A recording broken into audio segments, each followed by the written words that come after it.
Cherry cherry, ఆయన ఎలా ఉన్నారు? ఆయనకేం కాలేదు కదా? పెద్దమ్మా, నువ్వు చేసిన పూజలు, నువ్వు మొక్కిన మొక్కులు ఆ దేవుడు విన్నాడు పెద్దమ్మా. నాన్న కళ్ళు తెరిచాడు.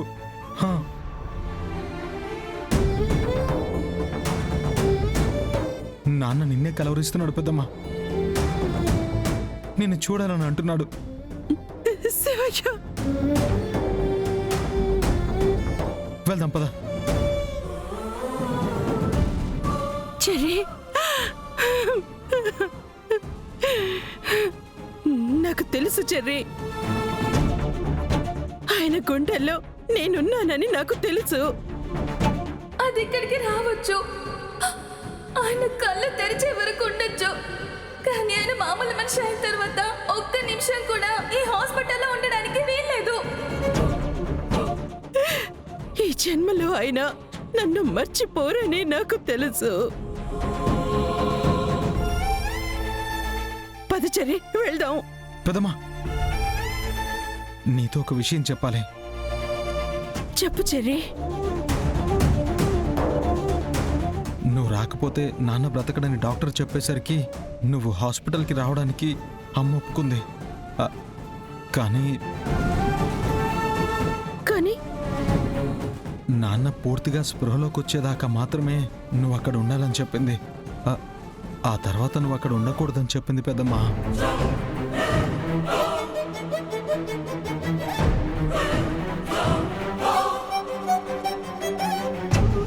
అర్థమైంది చెర్రీ, నేనెప్పటికీ ఆయన్ని దూరంగా ఉండి ప్రేమించాల్సిందే, అంతే కదా?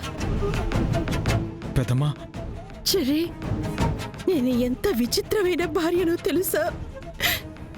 నా భర్త నన్ను పిలుస్తున్నాడు, కానీ ఆయన పక్కన కూర్చునే హక్కు నాకు లేదు. ఆయన కోసం ప్రాణం ఇస్తాను, కానీ ఆయనతో జీవించే అదృష్టం మాత్రం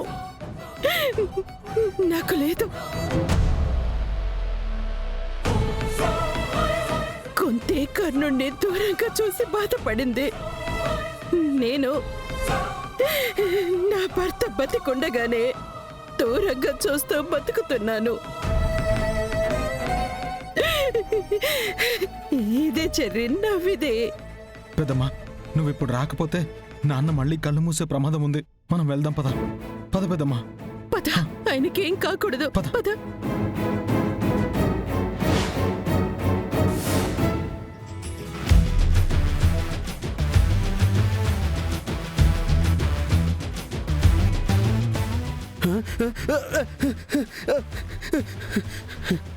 బాబాయ్, బాబాయ్, మేము మనుషులం. మనుషులేనా? అమ్మయ్యా. సార్, మేము మనుషులమే. చెట్ల వేషం వేసాం అంతే. భూమి, అది చెట్టు కాదు, కొమ్మలు. మనుషులేనా? నేను నిజంగా అడుగు మొక్కలే అనుకున్నా. ఏంటమ్మా ఇదంతా? అది పెద్ద కథలే బాబాయ్. చూస్తుంటే మీరిద్దరూ సినిమా షూటింగ్ మిస్ అయ్యి ఇక్కడికి వచ్చినట్టున్నారు. పులులు సింహాలు చూపించమని మా బావని ఇక్కడికి తీసుకొచ్చాను, కానీ ఇక్కడికి వచ్చాక దారి తప్పిపోయాం బాబాయ్. పులి సింహం ఎందుకమ్మా? మీ పక్కనే ఒక సింహం ఉంది కదా. బాబుని చూస్తుంటే అడవికి రాజులా ఉన్నాడు. విన్నావా బాబా? పొగడ్తలకి పొంగిపోయే ఓపిక నాకు లేదు. సార్, మమ్మల్ని కొంచెం ఇక్కడ నుంచి బయటికి తీసుకెళ్తారా ప్లీజ్? అలాగే, ఎక్కండి. Thank you sir, thank you so much. రా రా రా.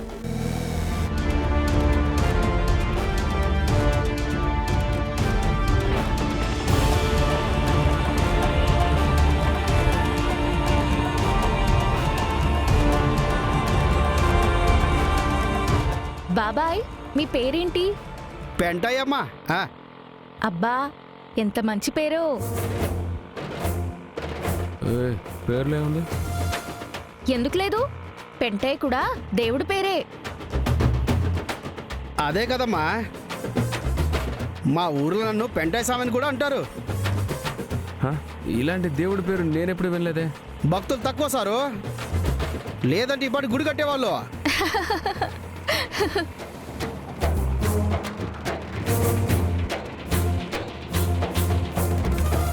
మీ నవ్వు బాగుందమ్మా.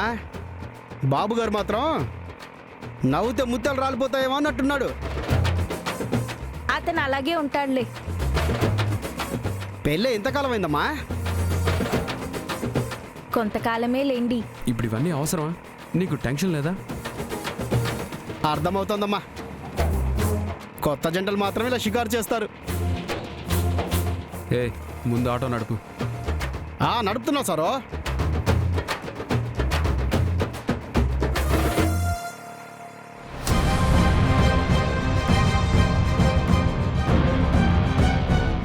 ఆటో బయటికి వెళ్ళట్లేదు. ఏ ఎటు వెళ్తున్నావు? ఇది షార్ట్ కట్ సారు. నీ మొహం చూస్తుంటే లాంగ్ కట్లా ఉంది. నమ్మండి సారు, నా మీద నా పెళ్ళాం కూడా ఇంత అనుమానం పడదు. బావా, వీళ్ళు అడవిలో తిరిగేవాళ్ళు కదా బావా, వీళ్ళకి అన్నీ తెలుసు. నువ్వు సైలెంట్గా ఉండు. ఇంట్లో కూడా నా మాట ఎవరు వినరమ్మా.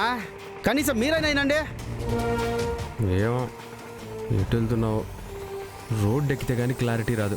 ఏ వెళ్ళవయ్యా, ఎక్కువ మాట్లాడుకో. రోడ్ వస్తుంది సారు. రోడ్ రాకపోతే నేనే దిగి మీకోసం రోడ్ వేస్తా. బావా, ఇతను మాత్రం చాలా ఫన్నీగా ఉన్నాడు. నాకు మాత్రం చాలా డౌట్గానే ఉన్నాడు. సారు, నన్ను చూస్తే మీకు డౌట్ వస్తుందా? మా ఊరోళ్ళకి నన్ను చూస్తే నిద్ర వచ్చేస్తుంది.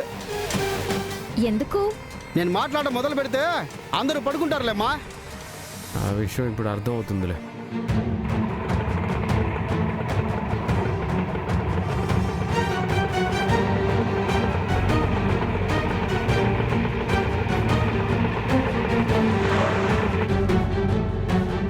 ఎందుకు ఆపావు? హలో,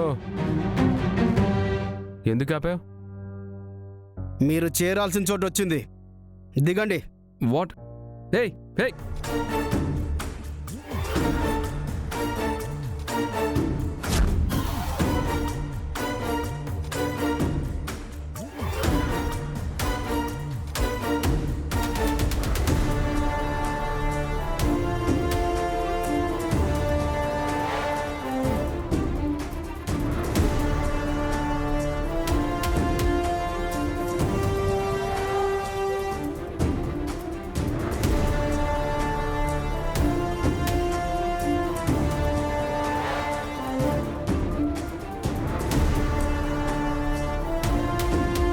ఎరా గగన్, నా నుంచే తప్పించుకుంటావా? ఈ అడవి మొత్తం నీకోసం జల్లెడ పట్టించాను. చివరికి నా వల్లోకి వచ్చి పడ్డావు.